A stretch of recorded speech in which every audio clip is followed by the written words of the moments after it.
საათსა და 20 წუთში დაახლოებით კი არა ზუსტად დაიწყება ჩემი საავტორო გადაცემა ფორმულაზე კონტექსტი. მარტო მონოლოგი მაქვს იცით თქვენ ჩაბათობით ედიტორიალი ღამის 12 საათზე ახლა 11-ის 20 წუთია ამ ვიდეო ბლოგს მოვათავებ თუ არა მოვასრულებ თუ არა ყისიერად მე და ჩემი მეუღლე ჩემი პროდიუსერი იგა წავალთ სახლიდან ფორმულას შენობამდე არის 350 მეტრი ფეხით იგა ფეხით მივდივართ თუ მანქანით ფეხით ან მანქანით წავალთ მოკლედ ფორმულაში და 12 საათზე დავიწყებ პირდაპირ ეთერს საინტერესო გადაცემა მექნება გაგიკვირდებათ და იმ გადაცემაში მე ვისაუბრებ პავლე ინგოროყვაზე მე გთხოვთ ნახოთ რა შუაშია პავლე ინგოროყვა ბევრი თქვენგანი გითხავს და მართლებიც იქნებით რა შუაშია პავლე ინგოროყვა შენ ხომ პოლიტიკური გადაცემის სამყარო ხარო ასეც არის მე პოლიტიკური გადაცემის სამყარო ვარ მაგრამ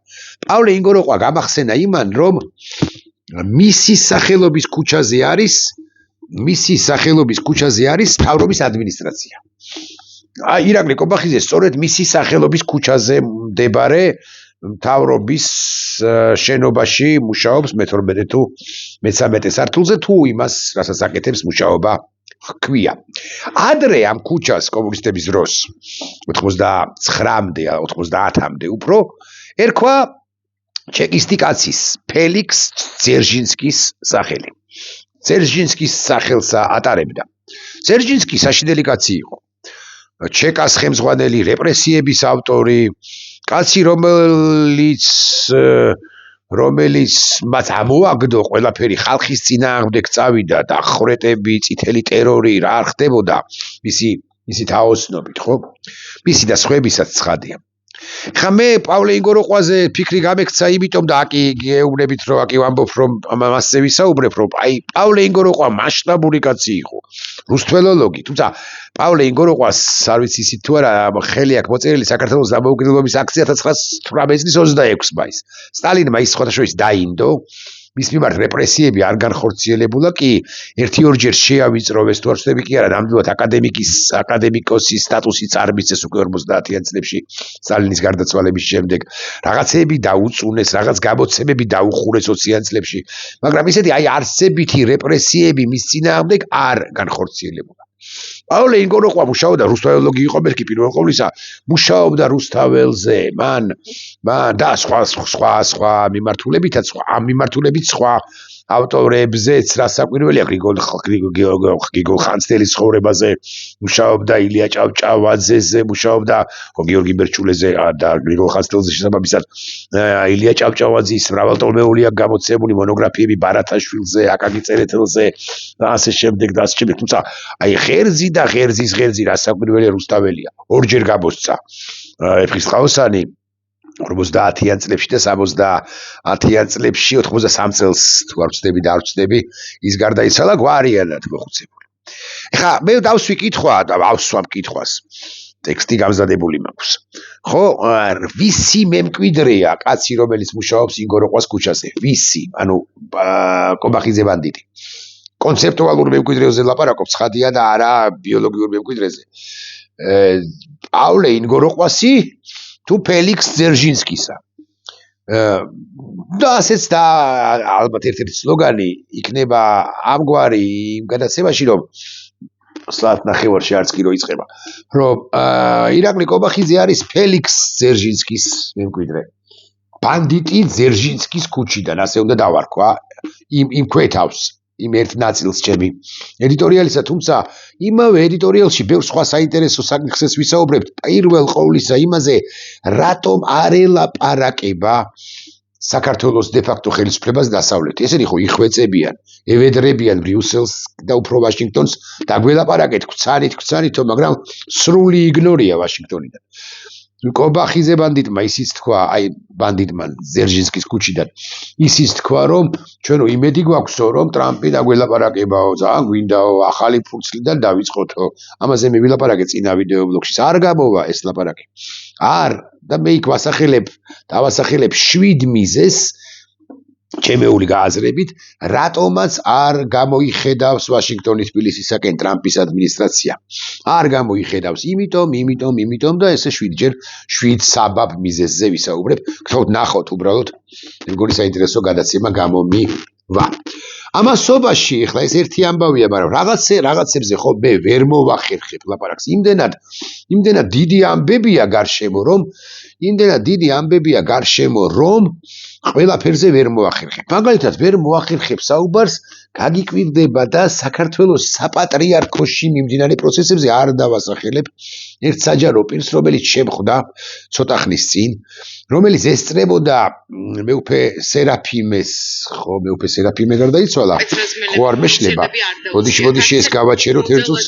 ეს გავაჩეროთ მეუფე სერაფიმე გარდაიცვალა, ხო ასეა, კიდევ ერთხელ გავხედა უბრალოდ მესუბა ვიწყდება აბათი გვარები, ხო, სახელები გვარები. მეუფე სერაფიმე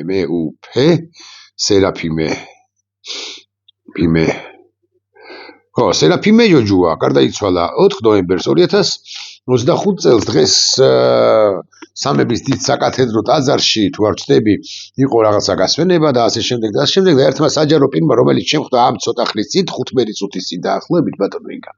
ხო, ამ საჯარო პირმა მითხრა, რომ აი შიოს მანქანაო ჯიპი. შემოგრიალდა ლამის ტაძარშიც კი შემოვიდაო. აი ესეც აქუდა და დედამიწა ქალამნათ არ მიაჩნია შიოს, რომელიც მოსაყდრეა, მაგრამ მიზეზთა გამო მის წინააღმდეგ და სწორია რომ ეს ხდება, როგორც მე ვაფასებ, დაიწყო დიდი კამპანია, რომ ის მოსაყდრეობიდან არ ვიცი რამდენად უნდა მოაცილონ და რამდენად მოსაცილებელია და მოსაცილებელი ცხადი არის, მხოლოდ რამდენად მოხერხებადია, მაგრამ აიწყო კამპანია იმის გამო, რომ შიო ნამეტანი გიბოდიშებს და გაბლატავებულია ამ საპატრიარქოში, მას უკვე მიაჩნია რომ ის არის კათალიკოს პატრიარქი და აუძლურებულია კათალიკოს პატრიარქი ილია და ამასობაში სადავეები უნდა აიღოს ბევრმა უნდა აიღოს სადავეები და ნელ-ნელა ჩნდებიან სამღვდლო პირები, საეკლესიო პირები, ღვთისმსახურები, რომლებიც სულ უფრო მიყვარს მე სიტყვა ახმამაღლდებიან ხოლმე ამ შემთხვევაში შიოს და სხვა შემთხვევაში სხვის წინააღმდეგ. ხოთა შორის, აი ახლა მე ცოტა ხნის წინ ცხადია უყურებ ხო რაღაცა ახალ ამბებს, რომელიც ჩემ კოლეგას რასთან დაკავშირებით ექნება, თუ აქვს მასალა და ასე შემდეგ და აი მე ვერ ვნახე უბრალოდ მელაძის შაბათია ესა ხო? და ნახეთ, ესეთი ნანუკაასია, ეს გაჯაიასი ალბათ. ნახეთ ესეთი სიუჟეტი აქვს წარდგენილი, აუზევ ხმას. აი ჩემი ოპერატორი მაგალითად გიორგი შეწირული, მაიჩაპოლის ფეხებით შედგნენ. არც ერთი ადამიანი არ დასჯილა. ერთ-ერთი წმინდანი ბრძანებს, ნეტარი ავგუსტინე, თუ ხელისუფლება სამართალს არ ემსახურებაო და სიმართლეს, ავაზაკთა ჯგუფი არის. აქედან გამომდინარე, მე უკვე ზოგადად თქვი, თუ სამართალ და სიმართლეს არ ემსახურება ეს ხელისუფლება, არის ავაზაკთა ჯგუფი. მეუფე იობის ეს განცხადება, ნამეტანი ხმამაღალი ხო არ არის. ოღონდ ეს მეუფე იობი, პატარა კაცი არ გეგონოთ. მეუფე იობის ეს განცხადება უთუოდ არ ეამება საქართველოს დე-ფაქტო ხელისუფლების რამდენიმე იმ წარმომადგენელს, რომელმაც შესანიშნავად იცის ვისთან და როგორ ურთიერთობდა, ახლო ურთიერთობაში იყო, სწორედაც რომ მეუფე იობი ეს უბრალოდ სიმპტომატურია, მეთქი ამის თქმა მინდა. დღეს საქართველოს საპატრიარქოში მიმდინარეობს გარკვეული შიდა პროცესები, რომელთა შედეგიც განაპირობებს იმას, როგორი იქნება საქართველოს საპატრიარქო, მოდი ასე ვიტყვი, გარკვეული პერიოდის შემდეგ. მე პერსონალურად სხვა კუთხითაც გავამახვილებთ გვერის ნებართვით ყურადღებას, ეს არის არქიმანდრიტთა რევოლუცია.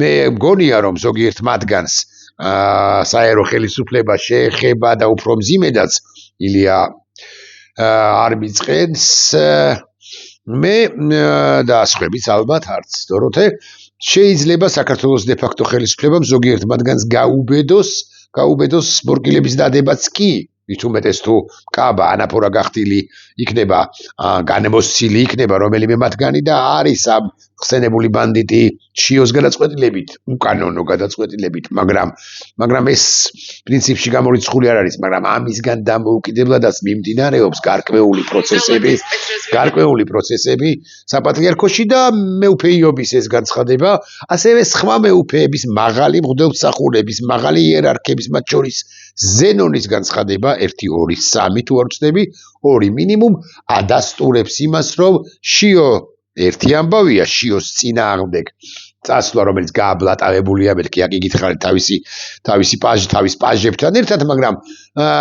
ანუ გულისხმობ ჯაღმაიზეს და სხვებს, მაგრამ კიდე სხვა პროცესების მიმდინარეობს. შიოს არავინ დაუთმობს პატრიარქობას, შიოს, რომელიც რუსეთის პირდაპირი რუსულად ვიტყვი, ხო? ვსტავლენიკია. სხვა ამბების გახსენებას კი არა თხა, სხვა ამბებზე ყურადღების გამახვილებაც შეიძლება რასაკვირველია იმაზე, რომ დაბა ბაკურიანში თვითნებურად ააშენა 5 სასტუმრო აპარტამენტი საგამოძიებო სამსახურის ინფორმაციით კრისტალ ჯგუფის ხელმძღვანელი ვლადიმერ სტეფანიანი და მართლაც ერთი საერთო ყველას ფრენდი არ იყოს, პატარა ეგრეთ წოდებულ ფანჯარუკას, ფორტოჩკას ვერ ამოჭრი, კალაძის მამა უნდა მოგცეს ნებართვა ლამის და აკალაძის და რაღაც ივანიშვილის ბიძამ და აქ კიდე 5 სასტუმრო როგორ ააშენა ვიღაც ტიპმა ნებართვის გარეშე, ეს კარგად არის არ მესმის რასაკვირველია ეს გასარკვევია ჩაუწევოდნო თქვენის ნებართვის ხმას, დრო სამთავრობო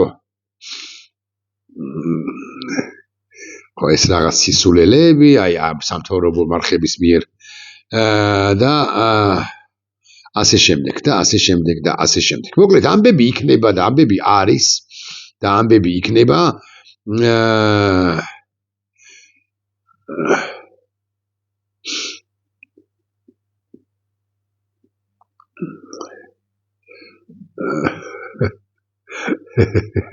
გამეცინა ერთ სტატუსზე საჯარო ერთი პირისა არ დავასახელებ იმ საჯარო პირს. ხო, ამასობაში აი სწორედ ამასთან დაკავშირებით 2 საათის წინ კი არა, ხო, 3 წუთის წინ ჩემი ერთი მეგობრის და 2 საათის წინ მთავარის მიერ გავრცელებული ინფორმაცია დეკანოზო. შენიშნებს ქრისტემ მელა უწოდა, ყველაფერი იცი და ყველაფერი გესმის თუ რა ცბიერებასაც აკეთებ შენ არა, მაგრამ ხალხს განვუმარტ მე ვთქვი, პოლიტიკური განცხადებები არ გააკეთო, არ უთქვამთ, რადგან არ ქონდათ ამის უფლება, მაგრამ პირველ დაბარებაზე პირველი სიტყვა რაც ბოტკოვებმა მითხრა იყო, შენი ასეთი აქტიურობა არ მახსოვს, მე ვკითხე რომელი აქტიურობა, მეთქი აქტიურობა, მამაო, მან მიპასუხა საჯარონ, მე ვუთხარი რომ მარტო მეორე 12-ში აქტიური ვიყავი და ამას აკეთებს ამ განცხადებას დოროთე ყურაშვილი, დეკანოზი ანდრია ჯაღბაიძე და მამა მიქაელ ბოტკოვილი განსაკუთრებით აქტიურები არიან მის წინააღმდეგ ბრძოლაში. ხალხო, მოკლედ საპატრიარქოში დიდი ამბები იქნება, უყურეთ ჩემს დღევანდელ კონტექსტს, რომელიც ამ წუთიდან და საათ ნახევარში არასრულში დაიწყება. მე ახლა მართლა უნდა დაგემშვიდობოთ, იმიტომ რომ გვარიანად მეჩქარება უკვე იქ რაღაც ტექნიკური დეტალებია, რომლებსაც მეც ვერ ვერევი, ერევა უფრო ხშირად და უფრო ეფექტურად. ნახვამდის.